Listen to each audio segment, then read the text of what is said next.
اهلا وسهلا متابعي تطوان 44. اليوم موضوع على استعمال الخوذه او الكاسك بالنسبه للدراجات الناريه هنا بتطوان.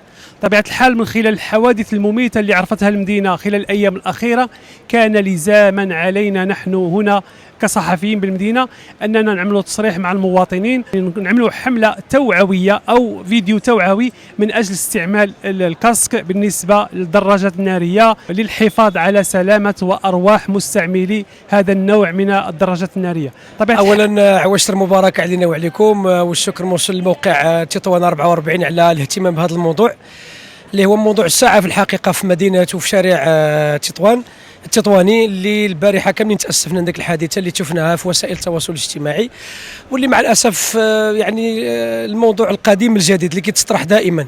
يعني تقريبا كل شيء كيتشكى من هذا الموضوع ديال اصحاب المواطر اللي رجعوا يعني في واحد يعني بواحد التواجد مبالغ فيه، خصوصا انهم يعني بلا كاسك. حنا ما كنتكلموش على الناس اللي مسؤولين وعلى الناس اللي واعيين وعلى الناس اللي كيقدروا الحياه ديالهم والوالدين ديالهم والراجلين والراكبين الى غير ذلك، ولكن كاين واحد النوعيه اخرى اللي يعني كاين واحد الاستهتار كبير بالارواح ديالهم اولا، لان ملي كيوقع الحادثه بحال هذه لا قدر الله اللي كيتاذوا مساكن هما الوالدين، واللي كاين اللي مجوج، كاين اللي بولادو الى غير ذلك.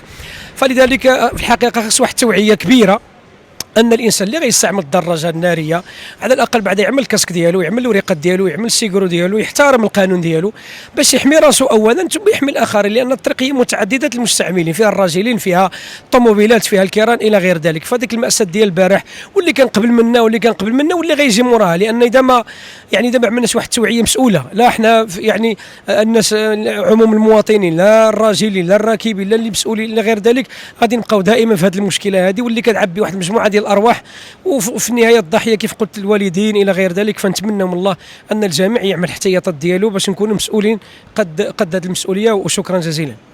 بالنسبه للمستعملين الدراجات الناريه، اولا انا كنقول لهم الله يهديكم، هذه هي الاولى. الكاسك ضروره بعدها هي الاولى. بالنسبه للناس اللي كتستعمل الدراجه الناريه كيجيب بها القوت اليومي ديالو، اللي بريزور ولا هذه، يستعمل الكاسك.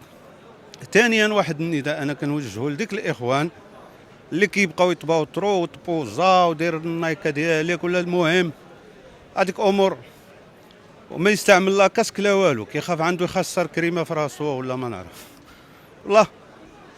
والسرعه، وفي اخر الليل واحد الصوت كتصدروا هذيك الدراجات الثانيه ما عرفتش كيديروا لا، كنسمع انا كيقولوا بلي الدراجات الثانيه.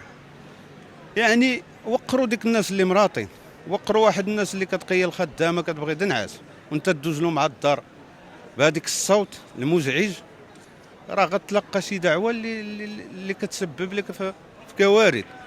مؤخرا والله العظيم راه شفت 3 د الحالات داكسيدون، ابار الاكسيداد البارح هذيك كارثيه، يعني الله يرحمه هذاك السيد، ولكن قبل منا 3 د الحالات ديال الكسيلينتي اللي في الاخر كيصبحوا في السبيطار وكيصبحوا كيتسولوا لهم باش يعالجوهم. علاش اخاي؟ شنو كنتي كدير في ديك الساعه حتى ضربتك سيده؟ وفين كنتي ماشي؟ وشنو كتعمل؟ علاش؟ يعني الانسان خصو يتريد. والدراجه الناريه ماشي عيب، ولكن تكون كتستعمل يعني المشاغل، ماشي بنلعبوا بها. واحترام القانون ضروره.